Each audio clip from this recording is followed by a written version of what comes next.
El apóstol Pablo ya ha podido señalar cuántas bendiciones Dios ha dado a su iglesia. Y ahora se dispone a dar gracias por todo lo que Dios también seguirá haciendo a través del poder manifestado en Cristo Jesús. Ese poder está disponible para la iglesia, está disponible para ti y para mí. Y podemos hacer frente a los obstáculos de la vida justamente porque Jesús resucitó. Quédese con nosotros aquí en Lecciones de la Biblia para explorar esto y mucho más.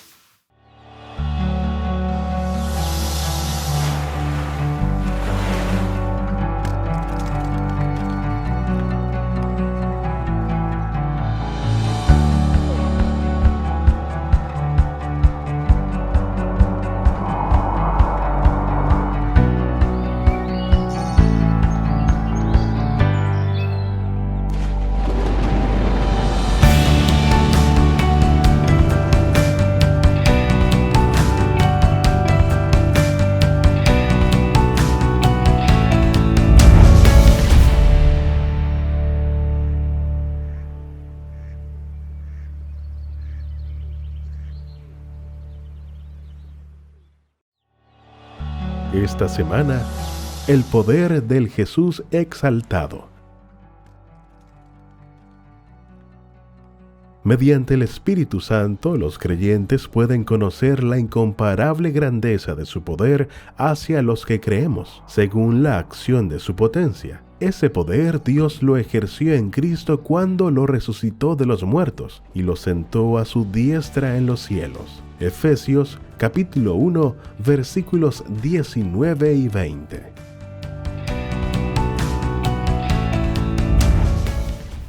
Bienvenidos amigos a un nuevo episodio de Lecciones de la Biblia. Es un gusto estar con ustedes. Transcurre muy rápido el tiempo. Ya estamos comenzando nuestro tercer capítulo en la compañía del pastor Carlos Sánchez, también como nuestro invitado. Pastor, espero se encuentre bien. Estamos bien, gracias a Dios, y bendecidos por estar acá.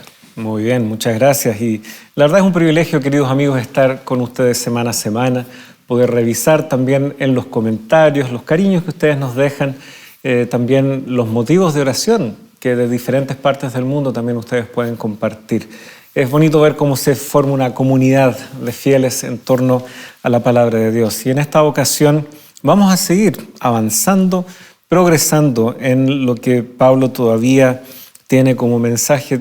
Aún estamos en el primer capítulo y ya hemos visto cuántas cosas el apóstol Pablo está ahí desempacando como mensaje para la iglesia. Así que, queridos amigos, por favor, ahí donde está, acompáñenos en esta oración inicial. Señor, Padre amante, queremos darte las gracias por tu bondad, por tu compañía, por el hecho de tener a Jesucristo también presente en nuestra vida. Que esto pueda significar cambios también en nuestra forma de vivir, una nueva y mejor orientación para nuestra vida, y que sea justamente tu palabra la que nos guíe para descubrir cómo deseas tú que nosotros podamos anticiparnos también a ese desenlace glorioso sustentados en el poder de Jesús. Guíanos, lo pedimos, en el nombre de tu Hijo amado. Amén. Amén. Muy bien, habíamos visto en las dos lecciones anteriores básicamente hasta el versículo 14. Aunque ya hemos ido haciendo algunos alcances a otros aspectos de la epístola. Sin embargo, todo lo que ha dicho Pablo hasta aquí, él lo enlaza ahora. Por esta razón también yo. ¿Ya?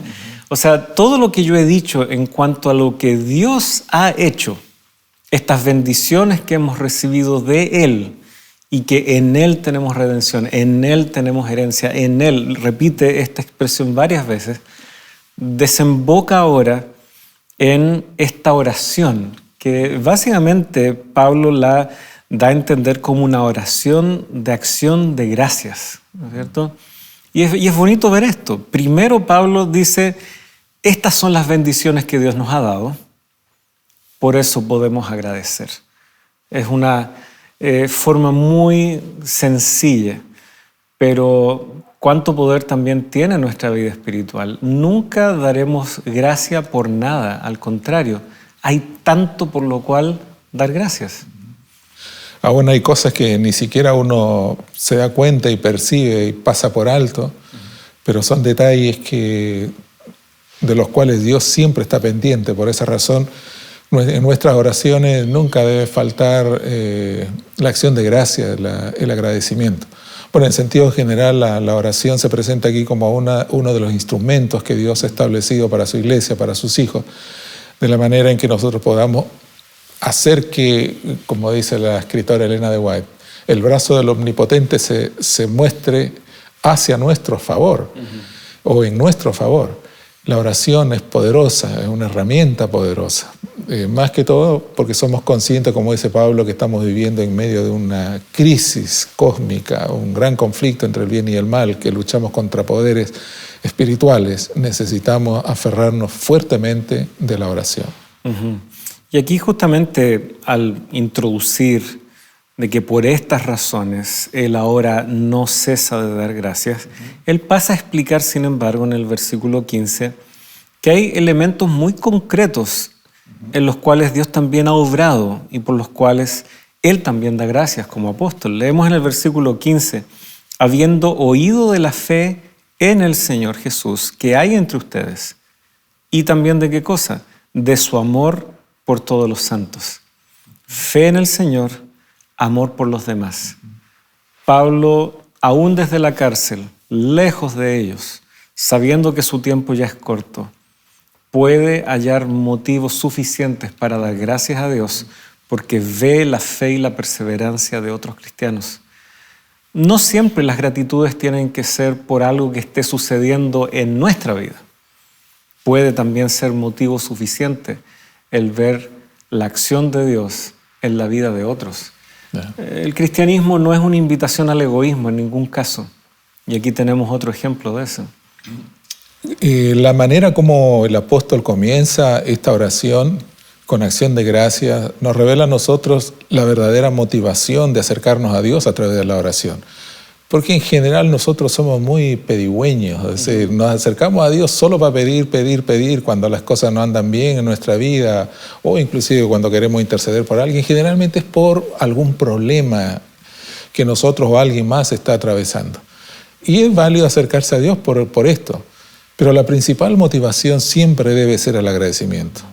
Yo no debo tomar a Dios como si fuese una aspirina, me duele la cabeza y voy, tomo la aspirina y después se me va el dolor de cabeza y me olvido. La acción de gracia debe ser una constante en nuestra vida. De hecho, la oración es considerada como una de las mejores alabanzas. Al igual que el canto, la oración es una alabanza al Señor, o al igual que las oraciones, las alabanzas son oraciones dirigidas a Dios. Es decir, se complementan mutuamente. Pero la gratitud debería ser el principal motivador, impulsor de nuestro acercamiento a Dios a través de nuestras oraciones. Y es interesante que Pablo, que los está pastoreando a través de cartas, también les recuerda, yo también estoy orando por ustedes. Han habido momentos en donde, y quiero pensar con la mejor de las intenciones, alguien dice, tenemos que hacer más que solo orar. Claro. Yo, a la luz de la Biblia, tengo algunos problemas con lo que a veces entre líneas se está queriendo decir con aquello. Entiendo hacia dónde van. Y tenemos tal vez toda la epístola de Santiago también que nos respalda en aquello. Si yo solo digo que les vaya bien, si yo solo declaro algo, pero no voy y extiendo mi mano para satisfacer una necesidad, evidentemente. Pero a veces esa opinión viene tristemente en desmedro de la oración. Claro. Como que la oración fuera solo un bonito decir. Exacto. Como que fuera solo una expresión piadosa, pero nada más. No, Pablo está pastoreando a la iglesia, así como lo hizo físicamente por en torno a 3 años, como él dice, ahora lo está haciendo a través de la oración. El poder de la oración va más allá de lo que podemos dimensionar. Sí, la verdad es que nosotros no hemos aprovechado también, digamos, mucho el tema de la oración. Como tú dices, la oración ha sufrido menoscabo debido a la practicidad. Nos hemos vuelto muy prácticos nosotros y como tú dices, hay gente que dice, no, pero en lugar de orar, actúa. Es verdad, la acción, o sea, la intención siempre debería terminar en una acción para que sea válida la intención. Pero en este caso la oración debe ser permanente, constante. Y aquí Pablo ora por los creyentes en Éfeso La oración intercesora tiene su lugar, tiene validez. Orar los unos por los otros muestra el amor y el interés o responsabilidad mutua que deberíamos tener en la iglesia. Así que orar, no solo por nosotros mismos, orar también por los demás.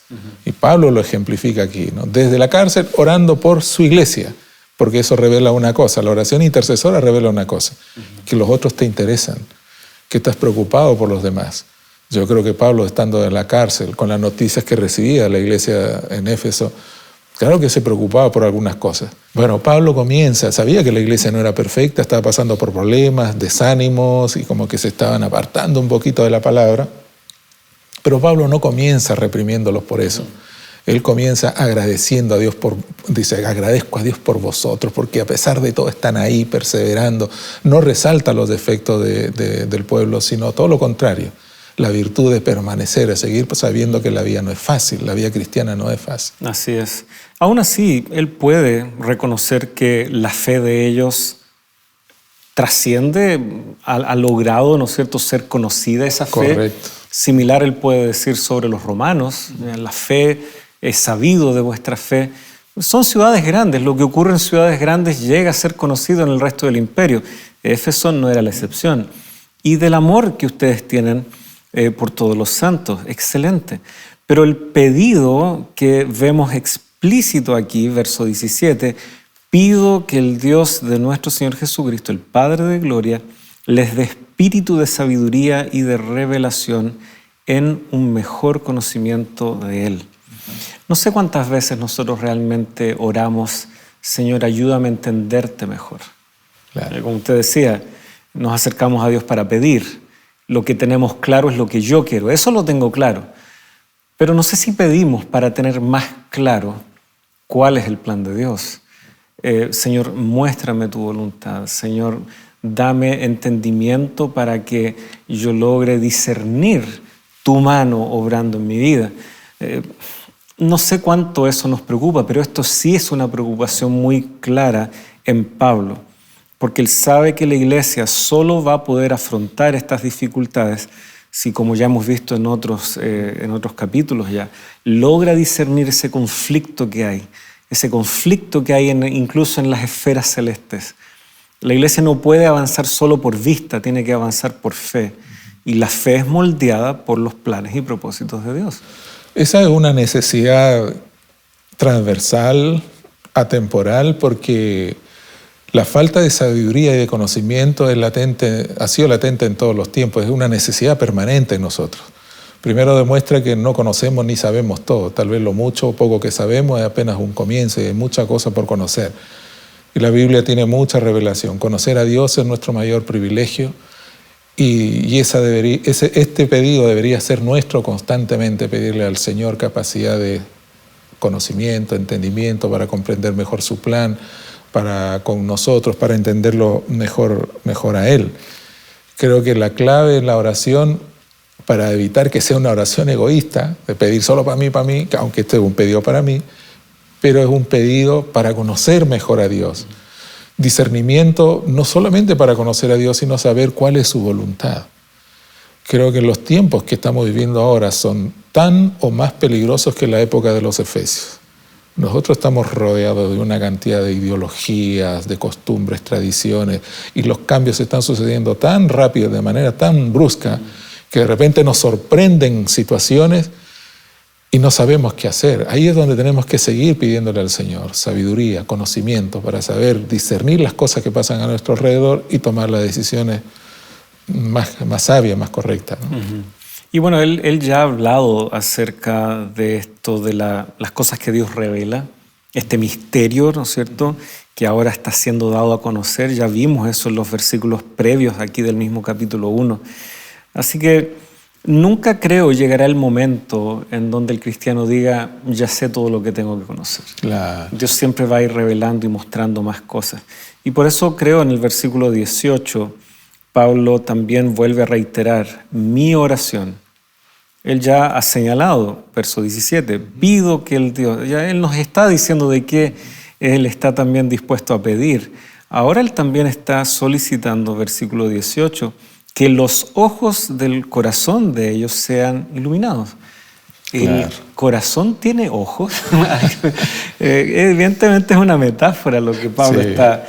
Pero El corazón del entendimiento. justamente Claro. la capacidad de comprender que liga finalmente a estas emociones y a la voluntad, ¿no es cierto? Muchas veces el corazón en el fondo apunta a la voluntad. Debe ser iluminado Sí. por Dios. Pablo, ya que tocaste ese punto, me gustaría comentar lo siguiente. El corazón, lejos de ser la base de las emociones o los sentimientos, al menos de esta perspectiva de Pablo, es la mente, la capacidad de razonar y de elegir en base al conocimiento. La época en que nosotros estamos viviendo, me da la impresión de que es como la época de las emociones y los sentimientos. Muy a menudo se escucha decir, mira, haz lo que a ti te haga sentir bien. Si esto no te gusta, déjalo. Si te quieres cambiar de aquí para allá, haz lo que tu corazón te diga. Pero realmente los sentimientos no son una buena base para la toma de decisiones. Todos sabemos, somos conscientes, ya sea por experiencia propia o de otros, que los sentimientos son tan volubles, son tan cambiantes, son variables y son tan efímeros porque de un momento podemos sentir una cosa y al poco rato estamos sintiendo lo opuesto. Basar sobre emociones y sentimientos nuestras decisiones es muy peligroso, es muy riesgoso.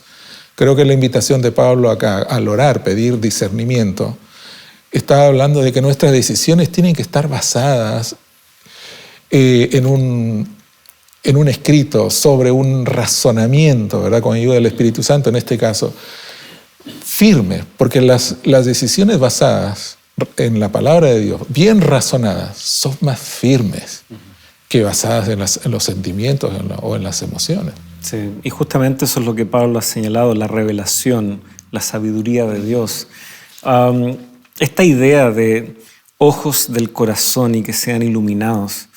La verdad es que varios autores han visto que nuevamente Pablo tiene en mente algunos pasajes del Antiguo Testamento y ya que él ha planteado claramente la revelación de Dios, es muy pertinente el Salmo 19. Aquí en este Salmo nosotros encontramos reflexiones de David respecto a lo que es la palabra de Dios. Y podemos leer desde el versículo 7 para que se entienda el contexto, pero nos interesa específicamente el versículo 8. Leyendo desde el 7 dice, la ley del Señor es perfecta, que restaura el alma. El testimonio del Señor es seguro, que hace sabio al sencillo. Los preceptos del Señor son rectos, que alegran el corazón. El mandamiento del Señor es puro, que alumbra los ojos. El versículo 8 une corazón y ojos como siendo el lugar en donde esta palabra de Dios, la palabra revelada de Dios, justamente produce este cambio. Un corazón alegre y ojos que son alumbrados para entender las verdades de Dios respecto al mundo tal cual es, sus problemas, mis problemas, pero los puedo enfrentar mejor con la sabiduría que Dios da. Queridos amigos, vamos a hacer una pequeña pausa y seguiremos explorando esta oración de Pablo, ¿no es cierto?, que busca atender estas problemáticas de la iglesia en Éfeso. Así que quédense con nosotros, después de esta breve pausa ya regresamos con ustedes.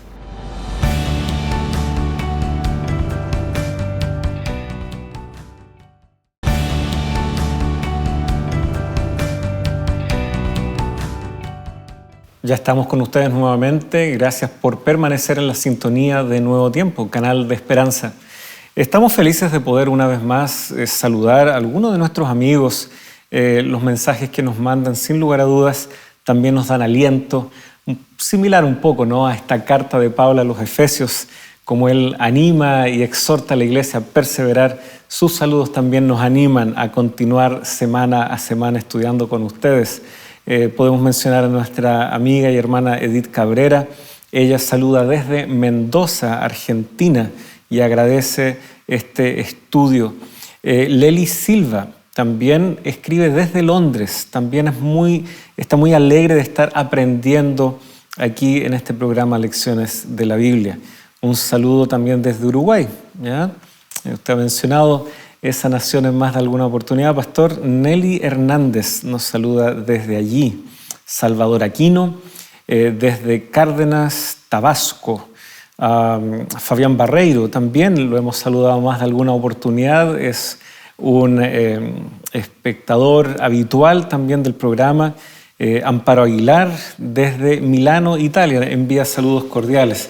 Como puede ver, Pastor, estamos hay bien de todas partes, desde México también, nuestro hermano Ever, Sergio Martín, que también nos expresaba algunas inquietudes, ¿no?, de lecciones anteriores respecto a los simbolismos.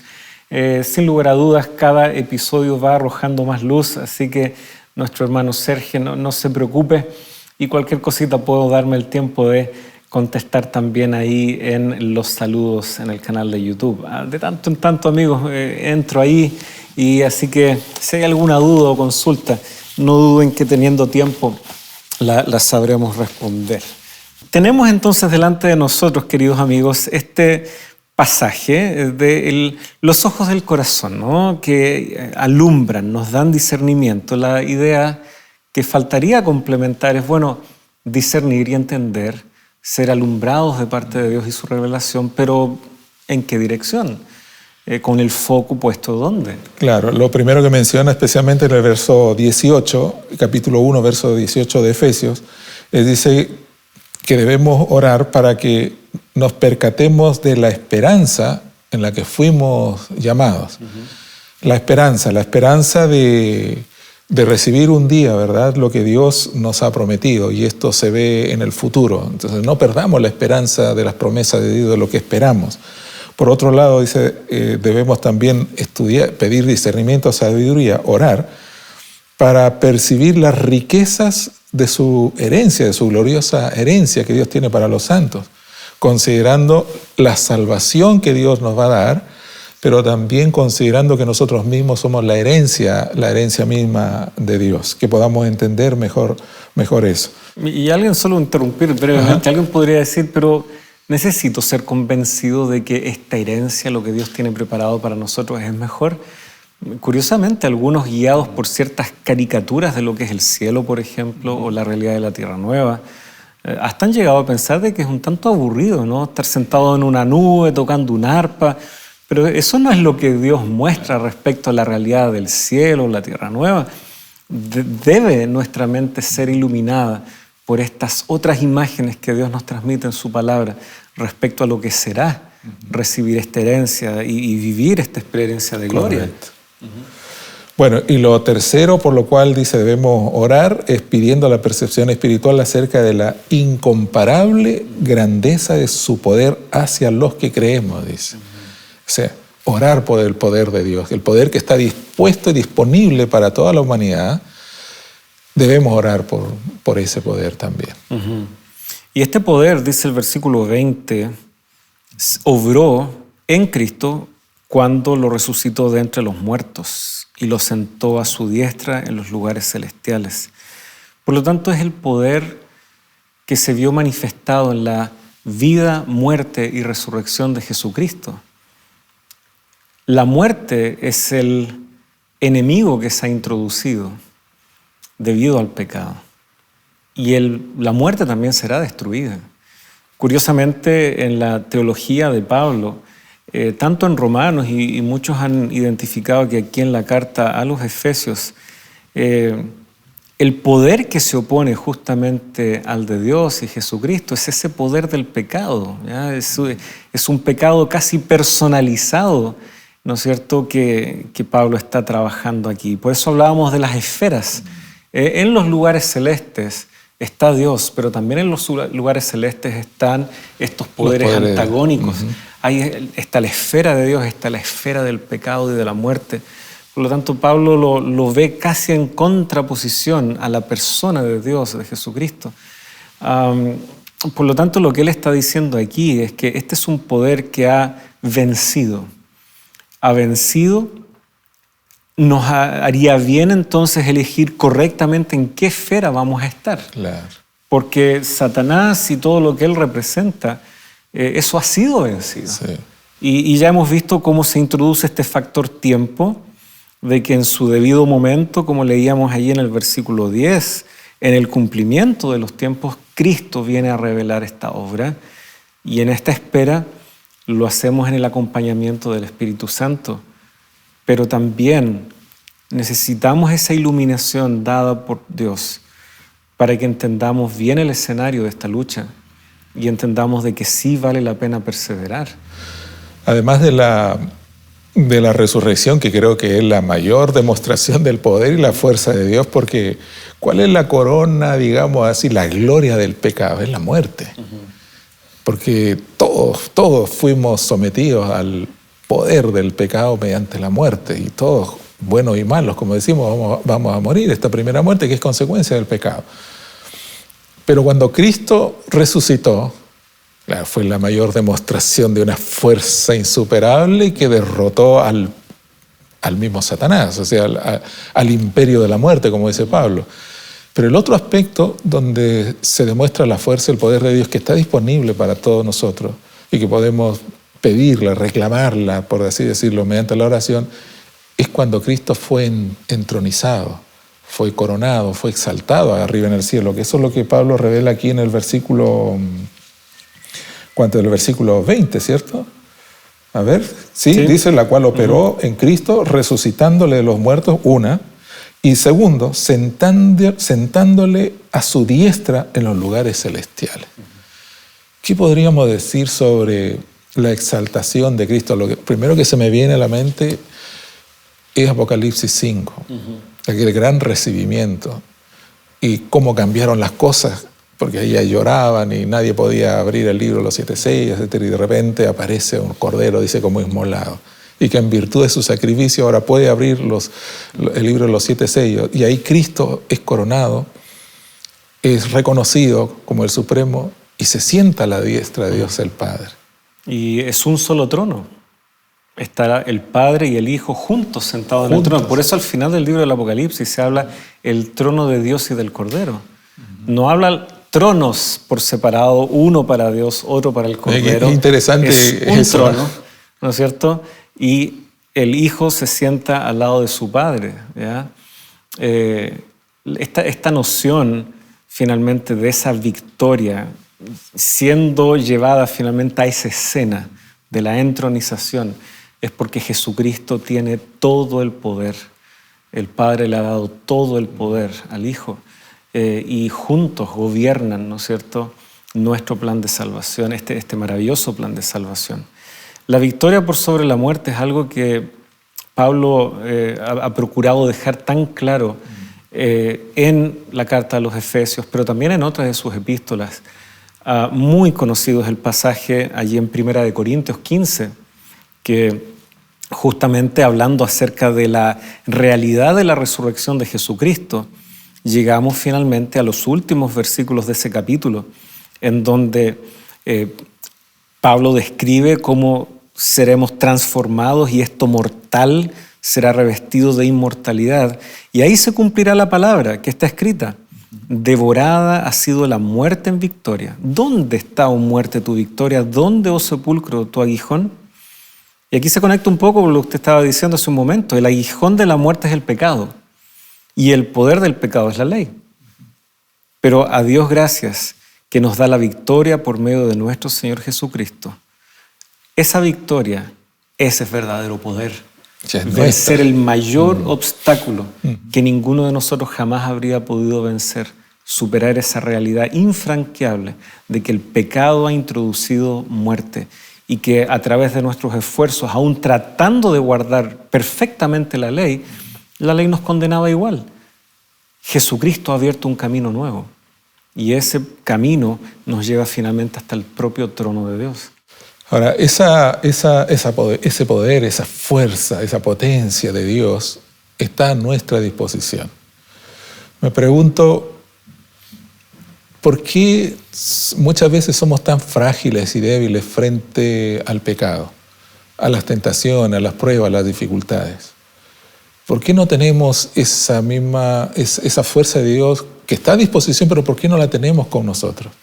Y viene aquí una pregunta: ¿qué es lo que impide que todo ese poder de Dios esté conmigo, esté con nosotros? ¿Qué prácticas nuestras impiden que el poder de Dios se manifieste en plenitud en nuestra vida. Yo hago esta pregunta sencillamente para invitarlos a la reflexión, porque el poder de Dios está disponible, probado en la resurrección porque venció la muerte, y también en la entronización de Cristo, porque ahora Él está allá, es nuestro Dios, nuestro Señor. Pero todo ese poder a disposición nuestra muchas veces no se logra porque tal vez nuestra vida no está yendo de acorde con la voluntad de Dios, porque no podemos pedirle a Dios nada y mientras por otro lado tampoco nuestra vida no está siguiendo la misma voluntad de Dios. Es decir, por un lado estamos desagradándole a Dios, pero queriendo obtener el poder, no se puede. Entonces, ¿qué prácticas en nuestra vida nos impiden tener a plenitud el poder de Dios? Hay algo que yo creo que en diferentes disciplinas se repite como principio. Hay que volver a las bases. Hay que volver a eso 1.0, que es lo fundamental, que es lo básico en la experiencia cristiana. Ya Pablo nos ha hablado extensivamente respecto a la oración, pero también él ora para que nuestra mente sea iluminada con la sabiduría y la revelación de Dios. Y esa es su palabra. Esa conjunción entre oración y estudio de la palabra de Dios son las bases. Exacto. Nada puede reemplazar esas dos bases. Y algunos correctamente señalan el compartir ahora, el hecho de llevar ese mensaje a otros, que ciertamente Pablo puede reconocer que los efesios están realizando. Él sabe de su fe, sabe del amor que ellos tienen por los demás santos, ellos están ministrando también a otros. Y ahí se forma lo que para muchos es ese trío que describe las bases de la experiencia cristiana en donde vemos operar el poder de Dios. Leíamos en los capítulos 18, 19 de Hechos cómo grandes prodigios eran realizados por Dios a través del apóstol en Éfeso. Y él justamente practica esto. Él es un hombre de oración, él es un hombre de la palabra de Dios y él es un hombre que testifica y comparte. Es el misionero por excelencia retratado allí en el libro de los Hechos.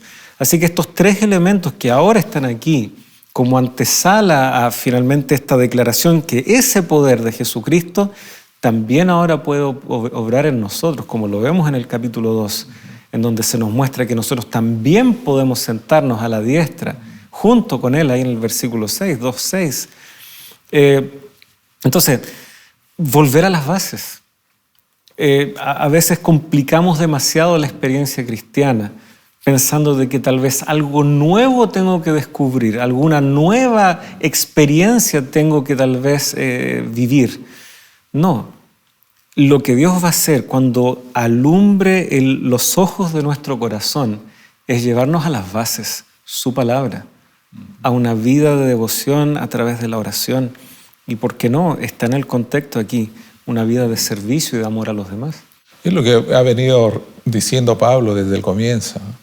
La sabiduría de Dios, conocimiento de Dios, lo que leíste de Salmo también, la ley del Señor, que es la palabra, es fundamental en todo esto, porque a través de ella Dios nos va a decir esto es bueno, esto es malo, este es el camino que yo quiero y este es el que no quiero. Y ahí es donde uno tiene que hacer ejercicio de la voluntad. La oración, que es fundamental, pero para orar y para estudiar la Biblia necesitamos ejercer la voluntad, porque esto no viene de manera natural. O sea, yo no sé quién se levanta con ganas de orar y decir, ya estoy feliz porque voy a orar. No, es un esfuerzo, porque la naturaleza humana de por sí nos lleva hacia el mal. Yo no tengo que esforzarme nada para hacer el mal, porque es mi naturaleza. Pero para hacer el bien, como orar, estudiar la palabra del Señor, necesito ejercer la voluntad. Y esa es la parte que me toca a mí. Y Dios hará el resto.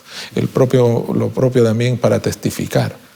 Eso es mío, tengo que ejercer mi voluntad. Yo tengo que tomar la decisión. Pero Dios hace el resto. Así es. Y aunque la decisión es nuestra, la inquietud de que siquiera esa es una decisión que tengo que tomar, la opción de que esa es una decisión posible, la genera Dios, la genera el Espíritu Santo, justamente. Si no estuviera la influencia del Espíritu Santo, ni siquiera esa sería una decisión que yo contemplaría poder tomar. Así que bueno, hay mucho todavía que explorar. Este poder de Jesucristo abarca varios otros aspectos. Así que, queridos amigos, después de esta breve pausa, continuamos con ustedes aquí en Lecciones de la Biblia.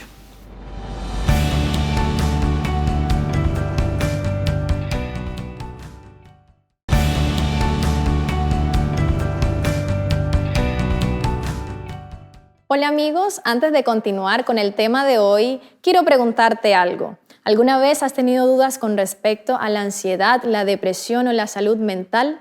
La Escuela Bíblica de Nuevo Tiempo ha preparado este material de estudio titulado Sentimientos, la ciencia del existir. Esta guía aborda de forma práctica y sencilla los temas del día a día desde un enfoque científico. Para solicitarla solo debes escribir al número que está apareciendo en pantalla o también a nuestro sitio web. Te esperamos.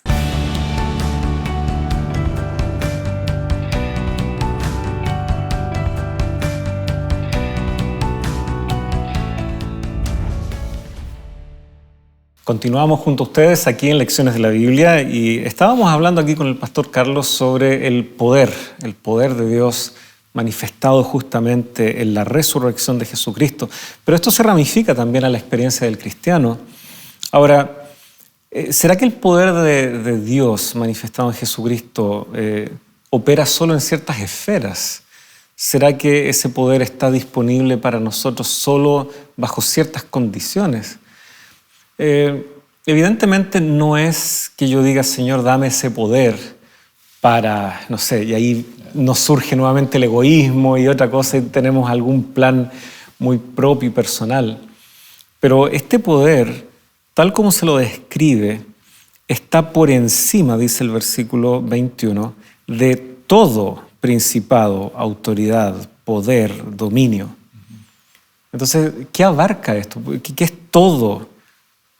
¿A qué se refiere ahí? ¿Estamos solo hablando de los lugares celestes? ¿O ese todo poder, dominio, potestad, también será que alcanza las realidades terrenales? Sí, sin duda que sí, porque el poder de Dios es abarcante, es suficiente, es total. No se limita solamente a ciertas áreas. De hecho, ya decir que el mal está derrotado, que Satanás está derrotado, ya es bastante, ¿no? Sin embargo, la lucha permanece ahora con nosotros, porque fíjate que, yo tengo más de 40 años desde que fui bautizado en la iglesia y por experiencia propia puedo decir que la lucha es constante, es permanente. O sea, uno sigue fallando, uno sigue defraudando al Señor y la lucha es constante. Decir que ya no necesito el poder de Dios o que necesito solo un poquitito el poder de Dios para vencer o que me falta poquito para llegar, digamos, al ideal. No, estamos muy lejos del ideal de Dios. Yo puedo perder todo lo que he trabajado o lo que el Señor ha hecho en mí durante todos estos 40 años, lo puedo perder de un momento a otro. Entonces necesito el poder de Dios para mi vida diaria. No solamente para vencer a los agentes externos, porque recuerden que nosotros no peleamos solamente contra enemigos como Satanás, los ángeles, los demonios, sino también yo tengo una lucha interna. Y esa es la batalla que a mí me toca pelear, porque ya Satanás y todos los demás están derrotados. Ya me aferro de Cristo, pronto, Satanás está derrotado, no tiene poder sobre mí. Pero esa naturaleza pecaminosa que llevamos dentro, esa todavía está latente, esa todavía está viva. Y esa es la que me lleva muchas veces hacia el mal, hacia el pecado. Y esa es la batalla constante todos los días y el poder de Dios. Necesito de ese poder de Dios para ser victorioso en mi lucha día a día, con ese ser interior que Pablo decía, miserable de mí, ¿quién me librará este cuerpo de muerte? En Romanos capítulo 7, ¿no? Entonces, esa es la lucha constante. Y ahí necesito el poder de Dios para vencer. Y debido justamente a que en nosotros esa inclinación, esa naturaleza caída sigue siendo una realidad, por más que Satanás sea un enemigo vencido, él puede todavía aprovecharse de aquello. Correcto. Y por lo tanto, diferentes instancias y situaciones de la vida pueden convertirse en el escenario perfecto para que seamos todavía tentados. Exacto. O para que hallemos la excusa perfecta para renegar de Dios. Está todavía latente ese flanco abierto, esa debilidad nuestra, hasta que nos venga finalmente el gran desenlace y esa transformación que Dios ha de operar, como leíamos en el bloque anterior, descrita muy bien en el capítulo 15 de 1 Corintios. Así que todos estos poderes que han sido sometidos, principado, autoridad, poder y dominio, claro, efectivamente está Satanás, sus secuaces, ¿no es cierto?, sus ángeles que le colaboran, eso está incluido, pero también los agentes que Satanás utiliza y que forman parte de nuestra experiencia aquí en el mundo. Ahora, la última parte del versículo 21 también es muy decidora, no solo en este siglo, sino también en el venidero. Por lo tanto, este poder igual se manifiesta, digámoslo así, en etapas, al menos dos, a la luz de lo que Pablo señala aquí. Este poder actúa hoy, pero lo vamos a seguir viendo en la era venidera. Así es. Y aquí Pablo, ¿no es cierto?, está utilizando una expresión muy típica de la comprensión judía, y es una comprensión que Jesucristo tampoco dejó de utilizar cuando Él le habló a los discípulos y sobre el costo del discipulado.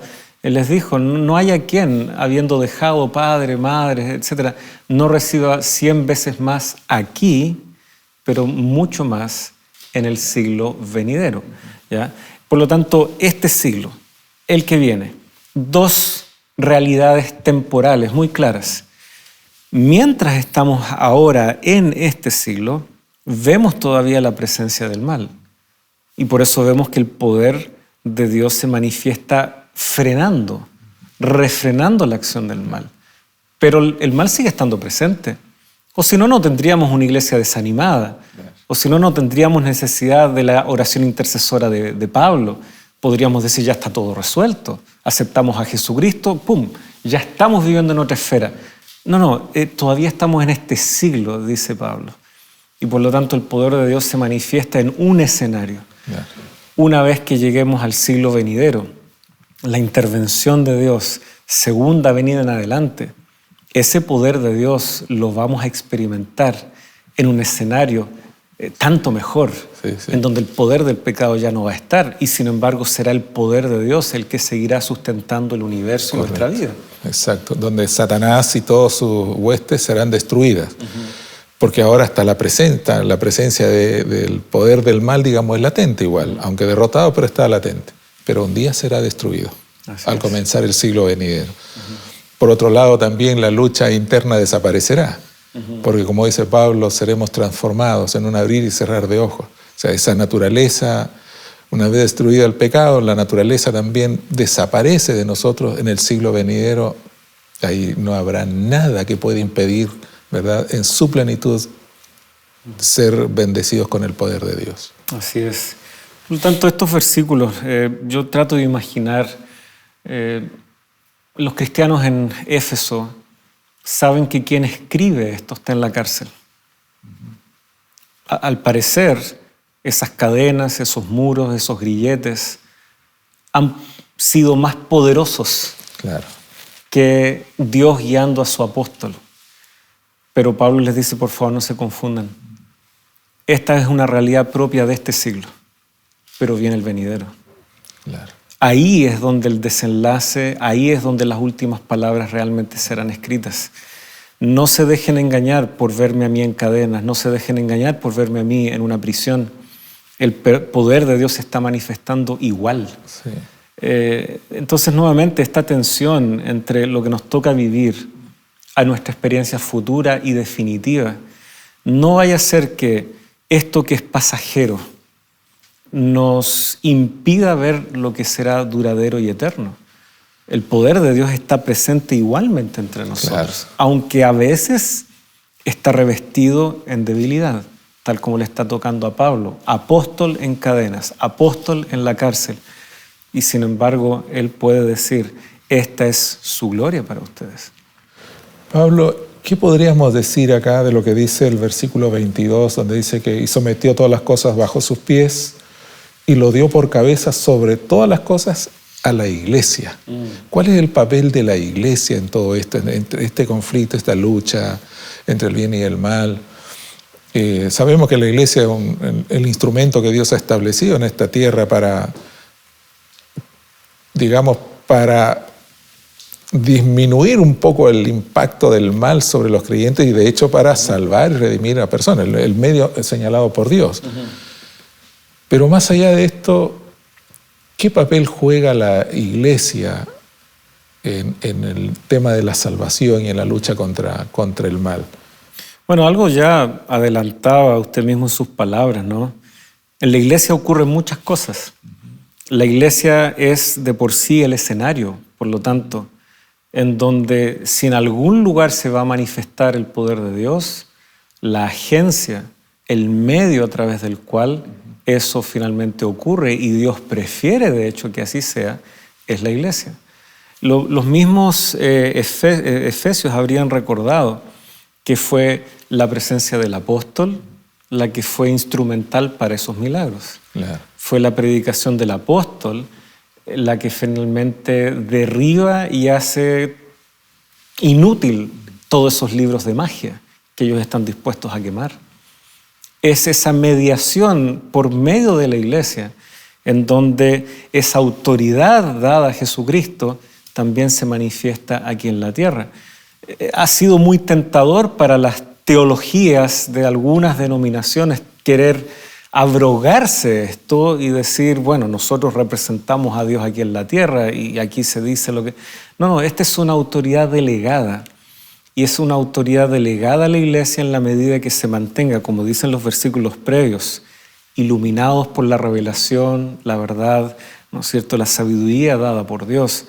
Pero lo significativo es que, bueno, aquí nuevamente se van conjugando nociones del Antiguo Testamento, algunos salmos muy significativos, el Salmo 110, el Salmo 8, en donde el rol del ser humano nunca está ausente y de hecho se invoca la realidad tal vez de los reyes en la antigüedad. También ahí puede asomarse el Salmo 2, un salmo leído en la entronización de los reyes y que sin embargo tiene una aplicación mesiánica y ciertamente ahora como el escenario en donde Dios actúa, conecta también con la iglesia. La iglesia es el escenario, es el lugar en donde están puestos los ojos del universo y también los ojos de quienes nos rodean. Y a pesar de que la iglesia, mientras estemos aquí, no es perfecta. No es perfecta. Pero a pesar de eso, Dios pone a disposición la plenitud de su poder a través de la iglesia. Y es a través de la iglesia que Dios va a actuar. Esto es muy bueno porque por un lado muestra nuestra debilidad, pero por otro lado que más allá de nuestra debilidad, si nos sometemos a Dios, Dios puede usar poderosamente a su iglesia para luchar contra estos poderes del mal, poderes terrenales. Pero Dios ha establecido a su iglesia como un medio por el cual llevar adelante su plan, ese plan que permaneció escondido, el plan de salvar a la humanidad, de seguir adelante a pesar de nuestras debilidades, de nuestras flaquezas, inclusive de nuestros pecados. Pero volviendo a Dios, el poder de Dios se seguirá manifestando. Así es, y de hecho dice allí, Él dio por cabeza sobre todas las cosas a la iglesia, la cual es su cuerpo. Así es. Cristo es la cabeza, la iglesia es su cuerpo. Somos las manos de Jesucristo, somos los pies de Jesucristo.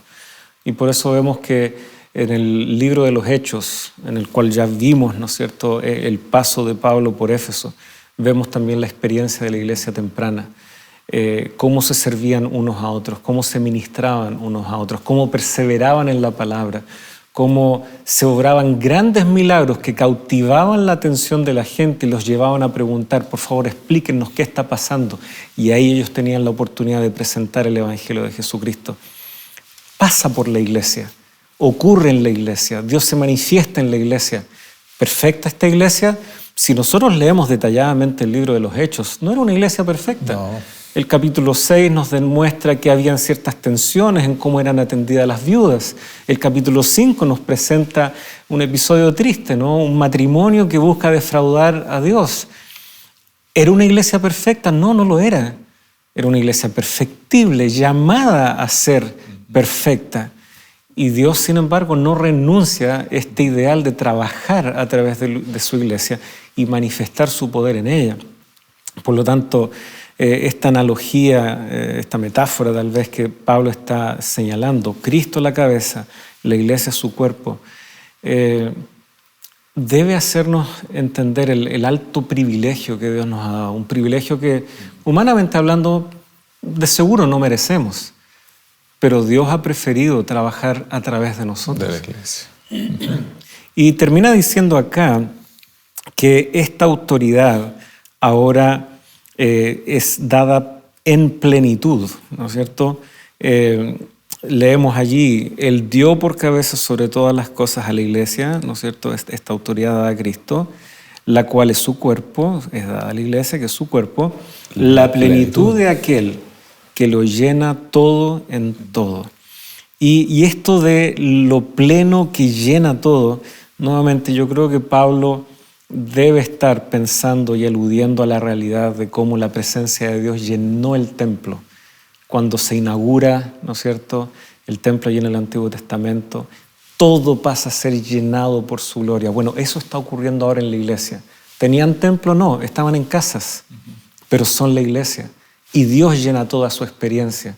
Nada les falta, aunque están en este tiempo, no todavía el tiempo venidero. Estamos en este tiempo, pero nada nos falta porque hemos sido llenos de la presencia de Dios. Se nos fue el tiempo, lamentablemente, y es necesario animar a nuestros amigos a que tomen tal vez algunas decisiones. O sea que es esperanzador lo que decías, porque no somos perfectos, pero somos perfectibles. Tampoco podemos ser perfectos aislados de la iglesia, porque hay muchas personas que dicen, oye, me gusta la cabeza, me gusta el Señor, pero su cuerpo lo detesto. No me gusta la iglesia. No puede haber salvación fuera de la iglesia. Cristo y la iglesia son inseparables, porque la cabeza y la iglesia es el cuerpo de Cristo. Pero la iglesia no es santa, mejor dicho, no es perfecta. Santa es, pero no es perfecta. Y nosotros somos parte de esa iglesia. Yo quiero animarlos a ustedes, invitarlos también a reflexionar en estas palabras. Que el poder de Cristo está a nuestra disposición. Somos conscientes de la realidad del conflicto cósmico, que peleamos contra agentes externos, pero también somos conscientes de una realidad interna, que tenemos una naturaleza que nos lleva hacia el pecado y con la cual tenemos que luchar constantemente. Sin embargo, Cristo, en virtud de su resurrección y de su entronización en el cielo, Él ha puesto a disposición de su iglesia, de cada uno de nosotros, los débiles, los frágiles, los pecadores, todo su poder, toda la fuerza del cielo disponible para nosotros, para ser victoriosos solamente en Cristo Jesús. Así que los animo a seguir adelante, a seguir perseverando, a seguir siendo parte activa de la iglesia y a seguir cumpliendo lo que el Señor nos ha pedido. Que el Señor le bendiga. Así vamos a orar entonces, ¿te parece? Vamos a inclinar el rostro para orar al Señor. Amado Padre, una vez más acudimos a ti, a tu trono de gracia, Señor, para agradecerte todo lo que has hecho por nosotros. Para agradecerte, Padre amado, la victoria que lograste sobre el mal y la sellaste, Señor, sellaste tu triunfo con tu resurrección.